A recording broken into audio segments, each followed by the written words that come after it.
Halo semuanya, Sawadee-krap, selamat datang kembali di segmen Analisa. Kita ketahui bahwa sebentar lagi kita akan memasuki persidangan Verdi Sambo dan mereka memang para terdakwa sudah mengakui membunuh Brigadir Joshua, tetapi yang menjadi pertanyaan sekarang apakah ini dalam sifatnya adalah spontanitas ataukah memang sudah direncanakan karena dengan hukuman yang berbeda.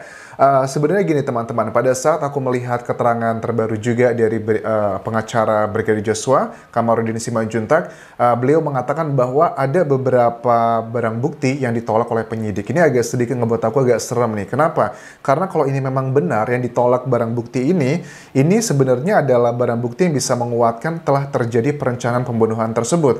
Kalau ini tidak sampai ke tangan jaksa agak sulit sekali karena para jaksa nanti adalah yang akan mewakili dari penyidikan. Jaksa juga tidak melakukan penyidikan mereka ya ke Brigadir Joshua, yang melakukan penyidikan adalah dari pihak Bareskrim saat menangani kasus ini.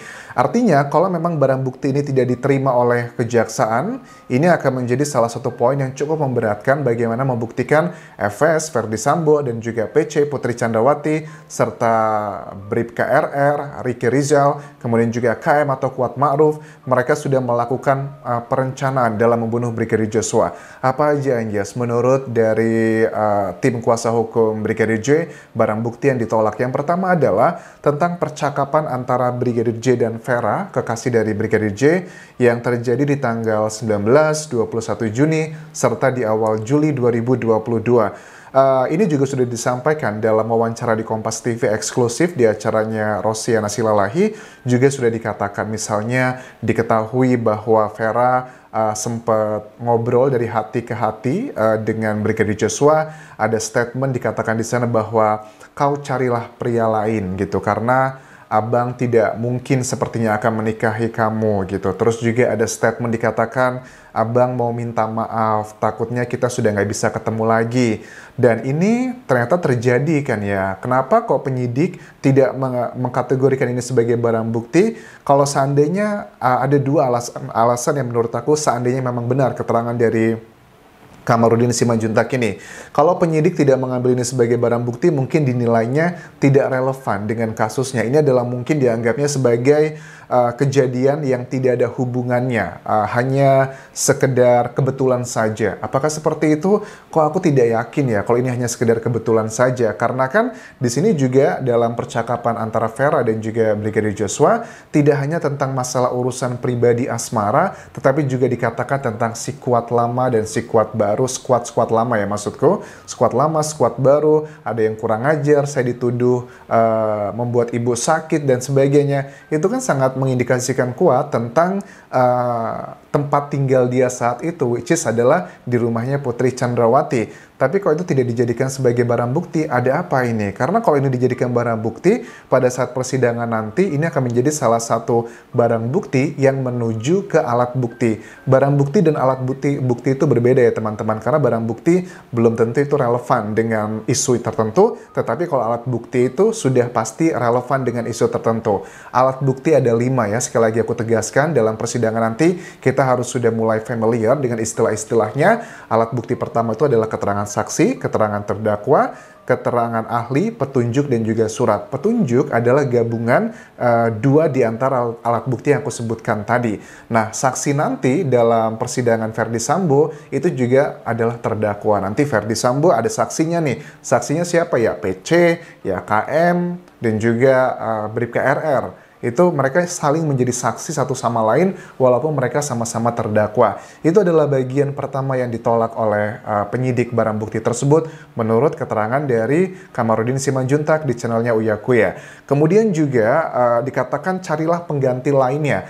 Ini adalah statement yang menurut aku memberikan kita interpretasi yang sangat luar biasa. Kok aku mengindikasikan pada saat Brigadir Joshua mengatakan ke Vera Simanjuntak, kekasihnya, bahwa carilah penggantinya, pria lain, hiduplah kau bahagia dengan suamimu kelak, terus juga punya anak, kau akan bahagia. Kok ini sangat mengindikasikan naluriku itu mengatakan ini berhubungan dengan motifnya. Apakah ada dugaan ya bahwa Brigadir Joshua telah menjalin hubungan dengan Putri Chandrawati? I know, kalian pasti ada yang pro, ada yang kontra, tetapi please, kita boleh berdebat, tetapi ini adalah yang tidak bisa kita pungkiri dengan fakta-fakta dan logika berpikir ada mengarah ke sana. Itu adalah yang pertama. Ada hubungan antara kedua individu tersebut, terlepas benar atau tidak. Yang kedua adalah bahwa telah terjadi pelecehan. Kalau kuasa hukum dari Brigadir Joshua mengatakan dengan isu mengenai kuasa di sini, yang lebih berkuasa adalah Putri Chandrawati. Apakah jangan-jangan bahwa Brigadir Joshua itu justru malah yang dilecehkan oleh Putri Chandrawati? Itu lebih make sense menurut aku dengan relasi kuasa dibandingkan Brigadir Joshua yang melecehkan Putri Chandrawati. Secara logika, kalau dipikir mana yang lebih masuk akal, aku lebih memilih masuk akal bahwa si Putri Chandrawati yang melecehkan Brigadir Joshua dengan relasi kuasanya. Kenapa aku bisa berpikir seperti itu? Karena misalnya dengan keterangan dikatakan bahwa senjatanya Brigadir Joshua itu diamankan dalam tanda kutip oleh perintahnya Putri Chandrawati, di saat diminta pun tidak bisa diberikan. Brigadir Joshua juga adalah kerja untuk menjaga Putri Chandrawati.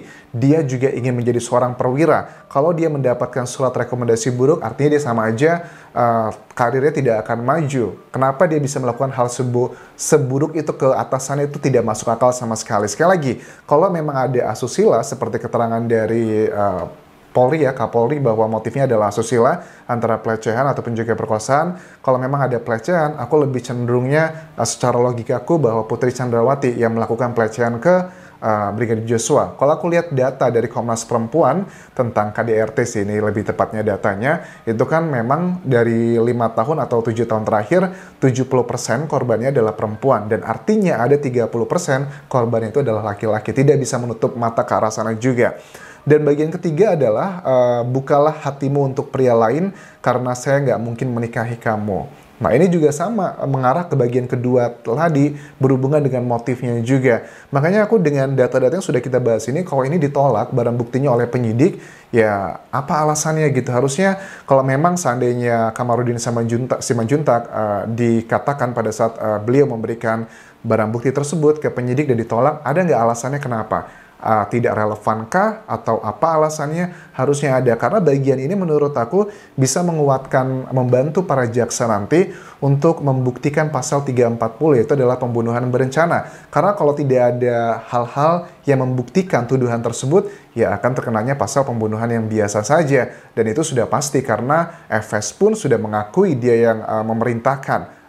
Dia juga membunuh dari Brigadir Joshua dengan Baradae dan sebagainya, terlepas ada pro dan kontra siapa yang menembak sebenarnya. Itu adalah hal yang harus kita amati teman-teman saat persidangan nanti. Ajudan Matius ini dulunya adalah kepercayaan Ferdy Sambo, tetapi karena diduga ada terjadi sesuatu dengan 303 ya tentang perjudian, makanya dialihkan. Sekarang yang lebih menjadi kesayangan adalah si Deden yang terakhir ya menurut Kamarudin Simanjuntak. Padahal sebelumnya kesayangannya adalah si Brigadir Joshua. Apakah dengan tipikal seperti ini, pattern yang kita lihat, si Ferdy Sambo itu kayaknya gampang sekali merubah preference-nya, kesayangannya. Karena kan Brigadir Joshua itu baru bergabung dengan Ferdy Sambo baru sekitar hampir 2 tahun ya teman-teman, sekitar 2 tahun. Dalam 2 tahun itu saja, orang yang favoritismenya itu udah berubah-berubah. Pertama adalah Brigadir Joshua, kemudian Matius, kemudian yang terakhir ini adalah Deden. Itu apakah bisa menjadi salah satu petunjuk ataukah tidak menjadi petunjuk? Menurut aku sih bisa menjadi petunjuk sekali teman-teman untuk menunjukkan tentang untuk motifnya sih. Aku bisa mengarah ke sana juga. Dikatakan juga bahwa tentang skenario ya. Skenario ini memang dari awal sampai sekarang itu untuk membangun kepercayaan, berusaha membuktikan telah terjadi pelecehan ataupun juga perkosaan tersebut.